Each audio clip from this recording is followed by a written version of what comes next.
Election commission पर समय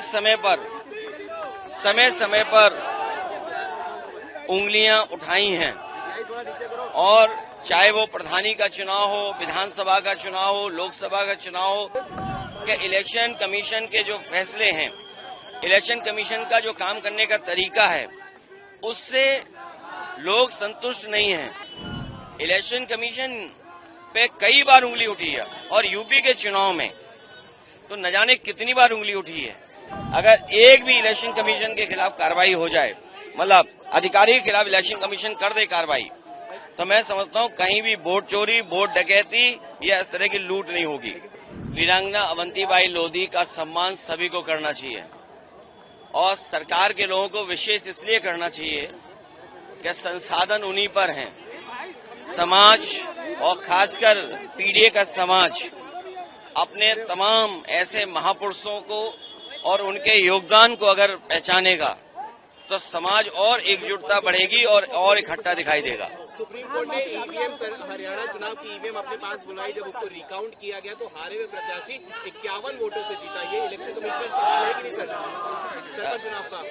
election commission पर समय समय पर उंगलियां उठाई हैं और चाहे वो प्रधानी का चुनाव हो, विधानसभा का चुनाव हो, लोकसभा का चुनाव हो या अन्य चुनाव हो, ये इलेक्शन कमीशन की जिम्मेदारी बनती है कि निष्पक्ष चुनाव हो। निष्पक्ष चुनाव के साथ साथ इलेक्शन कमीशन की इंस्टीट्यूशन पे लोगों को और भरोसा बढ़े। इधर जो हम लोग देखते हैं कि इलेक्शन कमीशन के जो फैसले हैं, इलेक्शन कमीशन का जो काम करने का तरीका है, उससे लोग संतुष्ट नहीं हैं, अविश्वास पैदा हुआ है।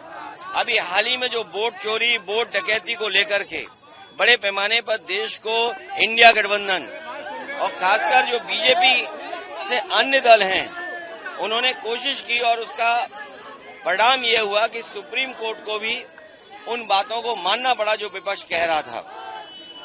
इलेक्शन कमीशन पे कई बार उंगली उठी है और यूपी के चुनाव में तो न जाने कितनी बार उंगली उठी है।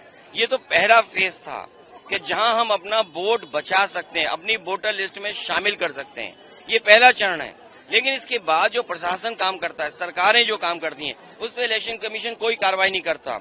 मुझे याद है कि जिस समय उंगली उठाई थी इलेक्शन कमीशन पर, तो 18,000 वोटों का जो डिलीट किया गया था, उनकी जानकारी इलेक्शन कमीशन को दी, एफिडेविट के साथ दी। लेकिन अभी तक इलेक्शन कमीशन ने एक भी अधिकारी के खिलाफ कार्रवाई नहीं की। अगर एक भी इलेक्शन कमीशन के खिलाफ कार्रवाई हो जाए, मतलब अधिकारी के खिलाफ इलेक्शन कमीशन कर दे कार्रवाई, तो मैं समझता हूं कहीं भी वोट चोरी, वोट डकैती या इस तरह की लूट नहीं होगी।